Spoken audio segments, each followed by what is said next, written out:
Break के बाद एक बार फिर से आप सभी का स्वागत है योग और स्वास्थ्य पर आधारित हमारे इस बेहद खास कार्यक्रम स्वस्थ विचार में। मैं हूं आपके साथ आपका साथी विकास। दर्शकों, यह कार्यक्रम आप सभी के लिए हम लेकर आते हैं ताकि आप अपने आप को हर प्रकार के रोगों से सुरक्षित रख सकें, अपने चारों ओर एक ऐसा सुरक्षा घेरा तैयार कर सकें जिसमें कोई भी रोग प्रवेश न कर सके। अपना वैद्य आप स्वयं बन सकें। लेकिन यह संभव तभी होगा जब आपके अंदर जागरूकता होगी, जब आपके अंदर रुचि होगी प्रकृति से जुड़ने की, जब आपके पास सभी प्रकार के तथ्य मौजूद होंगे कि कैसे हम प्रकृति का सदुपयोग अपने शरीर के लिए, अपने स्वास्थ्य के लिए कर सकते हैं, तब ये चीजें संभव हो पाएंगी। और इसीलिए हम ये कार्यक्रम लेकर आते हैं ताकि आपके अंदर हम जागरूकता उत्पन्न कर सकें। और आप सभी को याद दिलाते हैं कि जब भी आप इस कार्यक्रम को देखने बैठे तो कॉपी और पेन भी साथ में अवश्य लेकर बैठे। नुस्खे और उपचारों को आप लिख जरूर लिया करें। तो चलिए आगे बढ़ते हैं और शुरू करते हैं आज के मुख्य विषय पर चर्चा। गुरुजी, आज के इस अंक में हम महिलाओं को, विशेष तौर पर महिलाओं के लिए हम बात करेंगे। जो बहनें, जो महिलाएं इस कार्यक्रम को देख रही हैं, उन सभी के लिए बात करेंगे।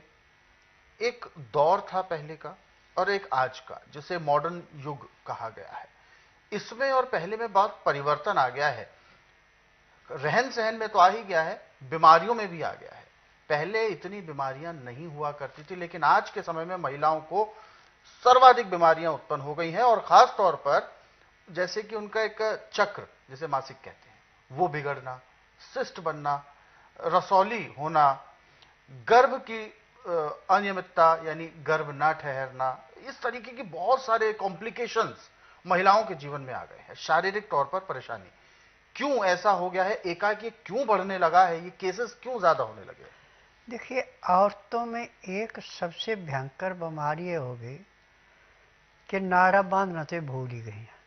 प्लास्टिक चाहिए कमर में, वो इलास्टिक का जो होता है। हाँ, हाँ। ये सबसे ज्यादा नुकसान कर रहा है। अच्छा।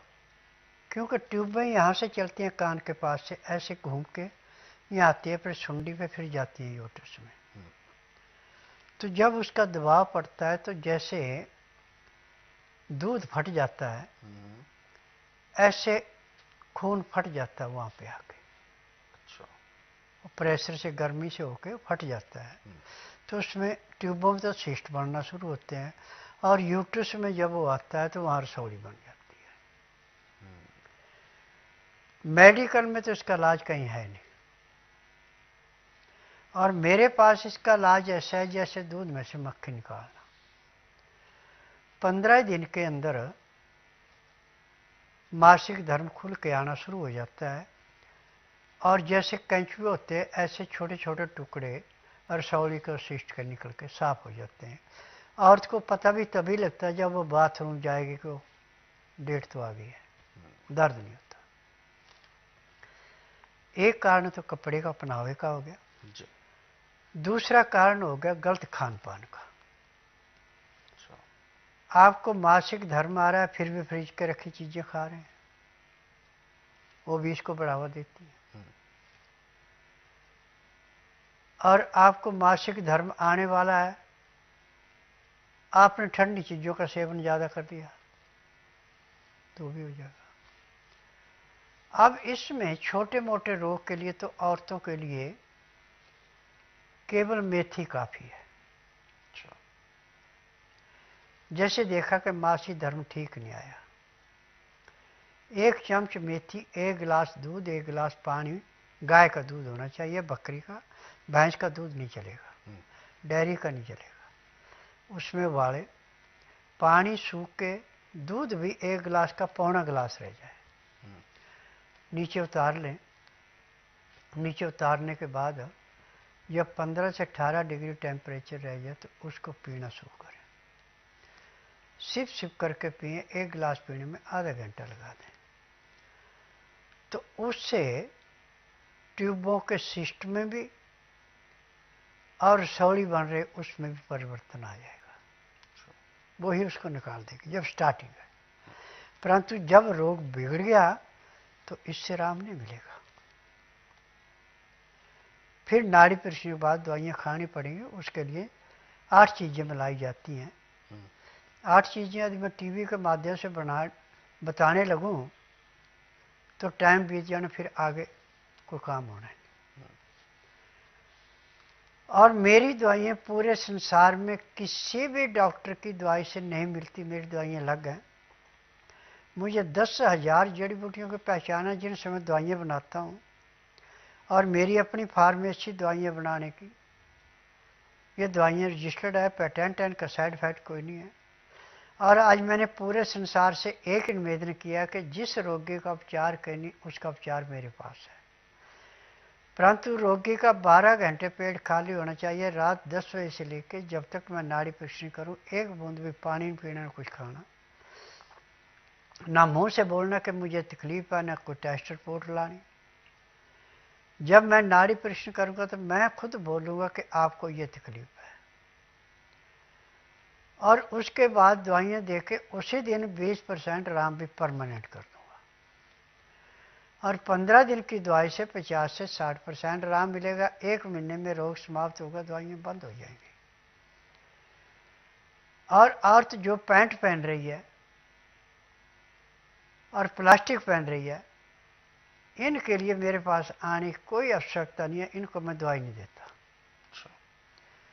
यदि सूट पहनना, नाड़े वाला कमीज सलवार पहनी, दवाई मिलेगी।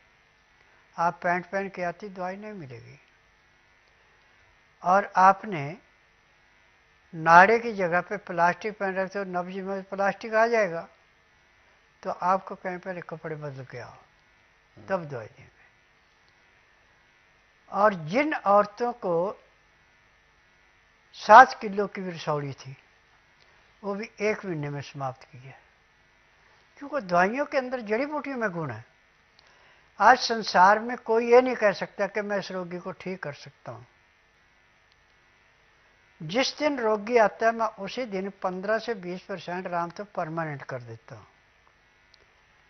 और 15 दिन में 50 से 60% आराम, किसी को 70 भी मिल जाता है। महीने में रोग समाप्त होता है, दवाइयाँ बंद हो जाती हैं। और औरत को मासिक धर्म के दिनों में ठंडे पानी से तो परहेज करना है, परंतु अपने आप रोटी नहीं बनानी रसोई घर में जाके, वो दूसरा आदमी बनाएगा। मासिक धर्म में जो खाना बनाती है वो अपना तो नाश करती है, जो परिवार है उसका भी नाश करती है। और मासिक धर्म आ रहा है और आपकी परछाई सांप पे पड़ जाती है तो सांप भी मर जाता है, तड़प तड़प कर चल नहीं सकता, आंधा हो जाता है। और औरत के पेट में यदि बच्चा है और किसी को चोट लगी है, जख्म है, तो उसमें कैंसर पैदा हो जाता है। ये बहुत चीजें हैं। आज पूरे संसार को मैंने एक ही चैलेंज किया है कि जब अपना उपचार करके आप थक जाएं तो मरीज को मेरे पास लाइए। जिस दिन लाना उस दिन बुधवार नहीं होना चाहिए, गुरुवार से लेकर मंगलवार के बीच में आना। और जिस दिन आना उस दिन रात्रि 10 बजे तक खा पी के दातन कूड़ा करा के बड़ी इलायची मुंह में चूसने के लिए दे दें। सुबह जब तक मैं नाड़ी परीक्षण करूं तब तक एक बूंद भी पानी पीने को या कुछ खाने को नहीं देना। 9 से 10 के अंदर अपना नामकरण करना। 10 से 12 में नाड़ी परीक्षण करता हूं।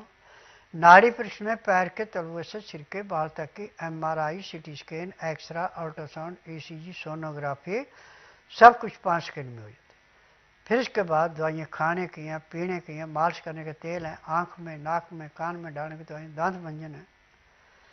ये सब दवाइयाँ जड़ी बूटी हैं, मेरी अपनी फार्मेसी में बनती हैं। इनका साइड इफेक्ट कोई नहीं है, रोग को जड़ से काटती हैं। और मेरा काम है आंधे को दिखाना, बहरे को सुनाना, गूंगे से बुलाना, बांझ से संतान उत्पत्ति कराना, न मर्द को मर्द बनाना, अनहोनी को होनी करके दिखाना। जिसका उपचार कहनी उसका उपचार मेरे पास है।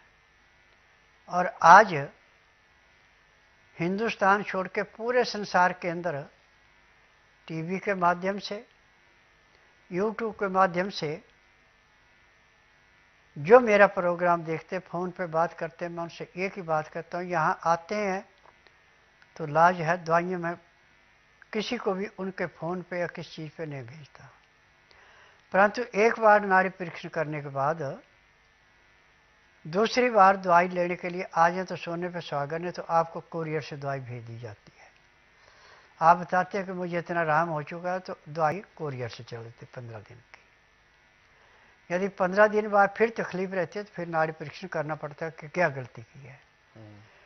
मेरे इलाज में ठंडा पानी, चाय, कॉफ़ी, मीट, अंडा, मछली बंद होते हैं, सादा खाना चलता है, पानी हल्का गर्म चलता है, लहसुन प्याज अदरक जितना कच्चा खाना चाहें उतना खाएं। लहसुन प्याज अदरक का नाम मैंने त्रिवेणी रखा हुआ है। त्रिवेणी में स्नान करने से भले आपको पापों से मुक्ति मिले ना मिले, परंतु लहसुन प्याज अदरक यदि आप खाने के साथ खा रहे हैं, सलाद के रूप में, चटनी के रूप में, या जूस निकाल के पानी में पी रहे हैं, तो जब तक आपके शरीर के अंदर सांस, आपको कोई रोग नहीं होगा। गुरु जी, जैसा कि आपने अभी बहुत सारे कारण भी बताए कि किस किस तरीके से महिलाओं में समस्या उत्पन्न होती है। बीमारियों के कारणों के आपने दूसरे कारण जो बताया था दूसरे नंबर पर, खान पान। खान पान आज से सदियों पहले भी था, और चूंकि महिलाएं यानी गृहिणियां खुद इसका खान पान खुद बनाती हैं, इसीलिए अन्नपूर्णा का उन्हें दर्जा भी मिला हुआ है। कैसे खान पान खराब हो सकता है? देखिए, आपने खाना अभी बना लिया, अच्छा, और खाना खा रहे हैं आप 2 या 3 या 4 घंटे बाद, चाहे उसको गर्म करके खाएं, वो नुकसान करेगा।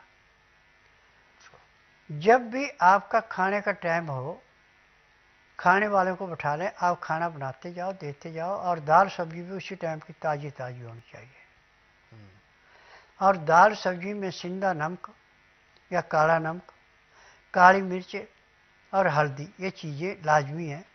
छौंक लगाने की ज़रूरत नहीं है, रोटी चुपने की ज़रूरत नहीं है। यदि आप चिकनाट खाना चाहते हैं तो घी को गर्म करके या तेल को गर्म करके आप उसमें मिला सकते हैं। परंतु यदि लहसुन प्याज अदरक मसाला भून के उसको मिलाते हैं तो आपको उल्टा नुकसान करेगा, लाभ नहीं करेगा, जीभ को स्वाद मिलेगा। अच्छा, छौंक या तड़का लगाने से वो नुकसान करेगा, हाँ, परंतु उसी शुद्ध घी को अगर ऊपर से गार्निश कर दिया जाए तो वो लाभ करेगा। हाँ, वो लाभ करेगा। अच्छा, यानी गर्म करने पर उसकी दिक्कत आ जाती है या बदल जाता है उसमें गुण। बिल्कुल। तो दर्शकों, ये तो छोटी छोटी ऐसी चीजें हैं जिनको हमें अपने दैनिक दिनचर्या में लेकर आना है, और खास तौर पर हमारी वो बहनें, हमारी वो माताएं और महिलाएं सभी इस कार्यक्रम को जो देख रही हैं, तो इस बात का आप अवश्य ध्यान दें। जैसा कि गुरुजी ने कहा, खान पान को लेकर आपको बहुत ज्यादा सतर्क रहना है, क्योंकि जो भी खान पान है वो केवल मात्र आपके लिए या व्यक्तिगत नहीं है, वह खान पान पूरे परिवार के लिए है। तो जैसा आप भोजन पकाते समय व्यवहार रखते हैं, जो मानसिकता रखते हैं, जो सोच रहे हैं, जैसे कहते हैं कि जिस तरीके का आपका मूड है, उसी तरीके का असर खान पान पर भी पड़ता है, यानी उस भोजन पर भी पड़ता है। और जो भी व्यक्ति परिवार में उसे खाता है, उस पर भी उसका असर पड़ता है। तो अच्छे विचारों के साथ भोजन को पकाएं, प्रयास करें कि किसी तरीके के जो वैदिक मंत्र होते हैं उनका अगर आप उच्चारण करें तो वो ज्यादा बेहतर रहता है। इस तरीके की छोटी छोटी चीजें आप अपनी दिनचर्या में अपनाएंगे तो यकीनन आप हर प्रकार के रोगों से अपने आप को और अपने परिवार को बचा पाएंगे। और इस कार्यक्रम में समय समय पर बहुत सारे ऐसे नुस्खे उपचार आपको बताए जाते हैं, और खासतौर पर गृहिणियों के लिए मैं ये विशेष अनुरोध करूंगा कि स्वस्थ विचार पुस्तकें जरूर आपके घर में होनी चाहिए। इस बात का आप ध्यान रखें, क्योंकि ये पुस्तकें अगर आपके घर में हैं तो ये समझें कि एक वैद्य 24 घंटे इन पुस्तकों के रूप में आपके साथ आपके घर में उपलब्ध है। कभी भी कोई भी परेशानी हो, कि कोई भी ऐसा विकार उत्पन्न होता है परिवार में, तो आप इन पुस्तकों के जरिए उन विकारों का उपचार कर सकते हैं। तो ये विशेष पुस्तकें 10 किताबों का पूरा सेट आप अपने घर बैठे कोरियर या डाक के माध्यम से मंगवा सकते हैं। इसके लिए आपको संस्थान के नंबरों पर कॉल करना है, नंबर आपकी टीवी स्क्रीन पर है। और दर्शकों, यदि आप इस कार्यक्रम से जुड़ना चाहते हैं, किसी भी तरह का कोई सवाल आपके जहन में उठता है, तो आप हमें कॉल कर सकते हैं, या बाद में अगर आप स्वस्थ विचार आश्रम से संबंधित कोई विशेष जानकारी लेना चाहते हैं तो संस्थान के नंबरों पर आप कॉल कर सकते हैं, नंबर आपके टीवी स्क्रीन पर है। फिलहाल अब कार्यक्रम में वक्त इशारा कर रहा है विशेष उपचार का। कॉपी और पेन लेकर आप तैयार हो जाए, क्योंकि गुरुजी से हम अनुरोध करेंगे बताएं आपको आज का विशेष उपचार। गुरुजी, आज के इस विशेष उपचार पे हम खट्टी डकारों के विषय में जानना चाहेंगे कि खट्टी डकारें इससे कैसे हम घरेलू नुस्खों से निजात में प्राप्त कर सकते हैं। देखिए, खट्टी डकारें कभी भी आपको आना शुरू हो जाए तो उसके लिए सबसे अच्छा तरीका आपके पास है कि आप सिंधा नमक या काला नमक, काली मिर्च पीस के हमेशा आपके पास होनी चाहिए, परंतु कांच की शीशी में, प्लास्टिक में नहीं। अब उसमें से थोड़ा सा काला नमक, काली मिर्च उसमें डाल के, और नींबू आपके पास है तो 2-4 बूंद उसकी डाल के पिए, खट्टी डकारें बंद हो। अच्छा, तो ये छोटे छोटे नुस्खे, छोटे छोटे उपचार आपके जीवन में बहुत ज्यादा आपको सहायक सिद्ध हो सकते हैं। दर्शकों, आप हमारे इन कार्यक्रमों को टीवी के अलावा अगर आप अपने सरल सुविधाजनक समय पर मोबाइल पर देखना चाहते हैं तो यूट्यूब के जरिए देख सकते हैं। हमारे यूट्यूब चैनल्स हैं स्वस्थ विचार सेहत की बात, एक और यूट्यूब चैनल है स्वस्थ विचार घरेलू नुस्खे। इनको सर्च करें, सब्सक्राइब करें और इन कार्यक्रमों को जरूरतमंदों तक शेयर जरूर करें। आप हमारे साथ फेसबुक और इंस्टाग्राम के जरिए भी जुड़ सकते हैं। फिलहाल अब कार्यक्रम में वक्त हो गया है विराम देने का। गुरुजी, आपने अपना कीमती मार्गदर्शन दिया, बहुत बहुत धन्यवाद। नमस्कार। आज के कार्यक्रम में